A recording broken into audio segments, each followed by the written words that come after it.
तो hey guys, क्या हाल चाल, वेलकम बैक दोस्तों। राजनीति एक ऐसा दलदल है ना भाई, जिसकी गहराई आज तक कोई नहीं नाप पाया है। क्योंकि राजनीति के अंदर दोस्तों आए दिन एक ना एक सस्पेंस देखने को आपको मिल ही जाता है। ये मुझे बताने की जरूरत नहीं है, आपको ऑनलाइन खुद ही दिख जाता है सोशल मीडिया पे। तो इन्हीं सब विवाद के चक्कर में दोस्तों जो आम आदमी पार्टी से और बीजेपी के अंदर सिस्टम सेट हुआ है ना भाई, इसके अंदर बहुत बवाल मच चुका है मार्केट के अंदर, जिसके कार्यभार को दोस्तों राघव चड्ढा जी ने हमारे बहुत अच्छी तरीके से निभाया है। ये बड़ी अच्छी बात कही है। क्योंकि जिस तरीके से बवाल मचा हुआ था मार्केट के अंदर उस समय के जमाने में कि बाहुबली ने कटप्पा को क्यों मारा था, उसी तरीके से राजनीति की दुनिया में अब बंदे सोच रहे कि राघव चड्ढा ने आम आदमी पार्टी छोड़ करके बीजेपी ज्वाइन क्यों कर ली। क्योंकि दोस्तों राघव चड्ढा ने आम आदमी पार्टी से इस्तीफा दिया था, चलो उसका तो कोई बात नहीं, पर भाई अपने साथ साथ भाई ने 6 MP भी ले गए, जिसकी गिनती लगाई गई है दोस्तों कि राघव चड्ढा के साथ अशोक मित्तल, हरभजन सिंह, संदीप पाठक, विक्रमजीत सिन्हा, स्वाति मालीवाल और राजेंद्र गुप्ता भी इसमें शामिल थे। बाकी दोस्तों इन MPO का क्या क्या काम था मैं वो भी बता देता हूँ साथ साथ चलते चलते वीडियो के अंदर ही। लिस्ट में पहले नंबर पे आते दोस्तों अपने राघव चड्ढा साहब, जो राज्यसभा में मतलब पंजाब से राज्यसभा में MP थे। इनका काम था दोस्तों की संसद में कानून पर चर्चा करना, फाइनेंस, इकोनॉमी जैसे मुद्दे पर पार्टी का पक्ष रखना, और ये पहले आपके नेशनल स्पोक पर्सन भी रह चुके हैं। दूसरे दोस्तों अशोक मित्तल साहब, इनका पद है दोस्तों राज्यसभा में MP। काम है इनका शिक्षा क्षेत्र से जुड़े मुद्दे उठाना, हायर एजुकेशन पॉलिसी पर सुझाव देना, लवली प्रोफेशनल यूनिवर्सिटी के फाउंडर भी है। तीसरे अपने चहीते हरभजन साहब, इनको तो सभी जानते हैं दोस्तों, राज्यसभा में ये भी MP है। इनका काम है दोस्तों स्पोर्ट्स पॉलिसी, यूथ इशू पर आवाज उठाना, क्रिकेट और स्पोर्ट जैसे जुड़े मामलों में योगदान देना। चौथे हैं दोस्तों संदीप पाठक, ये भी राज्यसभा में MP है। इनका काम है दोस्तों आपके ऑर्गेनाइजेशन और इलेक्शन स्ट्रेटेजी को संभालना, पार्टी कोऑर्डिनेशन और कैंपेन्स में बड़ी भूमिका भी निभाते हैं। 5वें नंबर पे है दोस्तों विक्रमजीत सिन्हा, ये भी राज्यसभा में MP है। काम है इनका दोस्तों इंडस्ट्री, ट्रेड और NRI इशू पर काम करना, स्किल डेवलपमेंट और एम्प्लॉयमेंट के मुद्दे को भी उठाते हैं। 6ठे नंबर पे आती है दोस्तों स्वाति मालीवाल, ये भी राज्यसभा में MP है। काम है इनका दोस्तों वुमेन सेफ्टी, सोशल जस्टिस के मुद्दों पर काम करना, पहले दिल्ली कमीशन फॉर वुमेन की चेयरपर्सन भी रह चुकी है। 7वें नंबर पे दोस्तों राजेंद्र गुप्ता, ये भी राज्यसभा में MP है। काम है दोस्तों इनका इंडस्ट्री, बिजनेस पॉलिसी और इकोनॉमिक मैटर्स पर फोकस करना, MSME और मैन्युफैक्चरिंग से जुड़े मुद्दे भी उठाते हैं। बाकी देख लिया दोस्तों आपने सबका क्या क्या काम है, सबका भाई खतरनाक खतरनाक काम है, हल्के में नहीं लिया जाता किसी भी MP को। हाँ मेरी जान, अब आगे बात कर लेते हैं। क्योंकि दोस्तों राघव चड्ढा साहब का खुद ही बयान था कि मैं आप में रह करके फंस चुका हूँ, मतलब मैं जनता के लिए बहुत कुछ करना चाहता हूँ पर आप पार्टी मुझे रोक रही है। बस इन्हीं सब कारणों के चक्कर में मैं बीजेपी ज्वाइन कर रहा हूँ दोस्तों। पर सोचने वाली बात ये है कि भैया आप तो कांग्रेस भी ज्वाइन कर सकते थे, क्योंकि बीजेपी के बारे में आप ज्वाइन होने से पहले तो ये कहते थे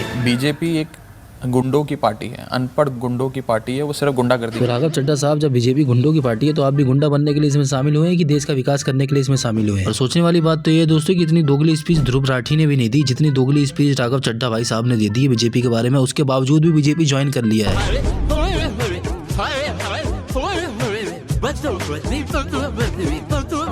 इन सारे दृश्य को देखने के बाद दोस्तों मुझे सिर्फ एक ही गाना याद आ रहा है कि इस प्यार को मैं क्या नाम दूं, बीजेपी ज्वाइन करके आराम लूं। छठा वादा किया कि 2022 तक हर भारतीय के पास 24 घंटे 7 दिन बिजली होगी, 24/7 इलेक्ट्रिसिटी।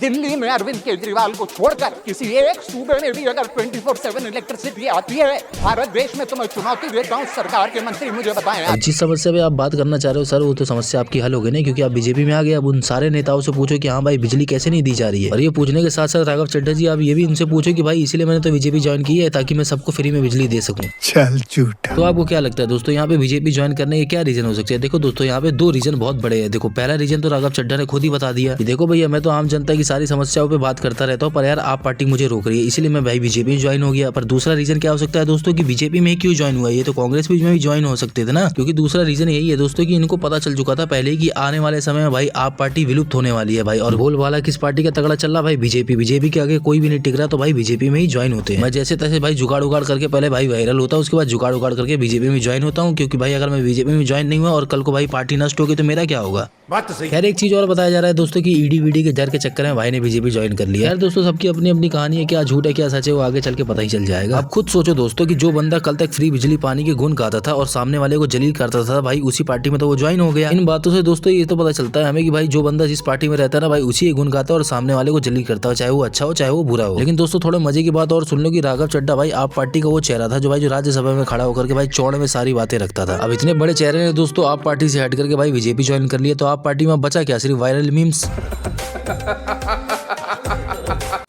सिर्फ 3 ऑप्शंस थे।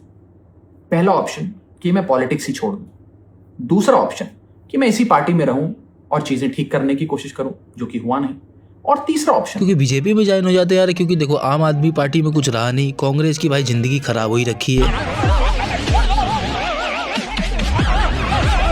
क्योंकि और कोई ऐसी पार्टी मुझे दिख नहीं रही जिसमें कोई बहुत बड़ा चेहरा हो जो मोदी की टक्कर ले सके। ज्वाइन होना नहीं ज्वाइन होना निकल जाना, जैसे नीतीश कुमार साहब भी तेज चल गए थे एक बार। और मेन सवाल तो ये है जनता की दोस्तों की जिस पार्टी में ज्वाइन हुए हैं उसी के बारे में जब उसने पूछा था एक पॉडकास्ट शो में कि भाई लव जिहाद के बारे में कुछ बताओ, तो उन्होंने कहा था ये सब ढकोसलेबाजी, सब बकवास है, बीजेपी से जानबूझ करके ऐसी बातें करती है अपने वोट पाने के लिए। लव जिहाद सब बकवास ये लोग करते रहते है, हैं बीजेपी। ऐसा कुछ नहीं होता। लव जिहाद जैसे मुद्दे हैं, ये सारी चीजें बीजेपी उठाती है अपना वोट बैंक क्रिएट करने के लिए। और जब ये सब मामला चल ही रहा था तो भाई ध्रुव राठी साहब भाई कैसे पीछे छूट जाए, तो ध्रुव राठी ने भी वीडियो बना के डाल दी। मतलब बहाना दे रहे हैं कि आम आदमी पार्टी में वो सिद्धांत नहीं रहे, वो मॉरल्स नहीं रहे जो पहले होते थे। लेकिन मुझे बता दो वो मॉरल्स और सिद्धांत अचानक से बीजेपी में कहां से आ गए? अरे बिल्कुल ध्रुव राठी भाई, आपने जो बोल दिया वही सच है और सब साले झूठ बोलते हैं, आप ही सिर्फ सच बोलते हो। मैं जानता हूँ ना आपकी बात को, आप पूरा इतना मेहनत से यार छानबीन करके बताते हो, तथ्य ला करके। बस प्रॉब्लम ध्रुव भाई यही है कि यार आपने जब कह दिया था ना कि राम जी ने मांस का सेवन किया था भाई, उसी के बाद से मैं आपको सीरियसली लेना छोड़ दिया।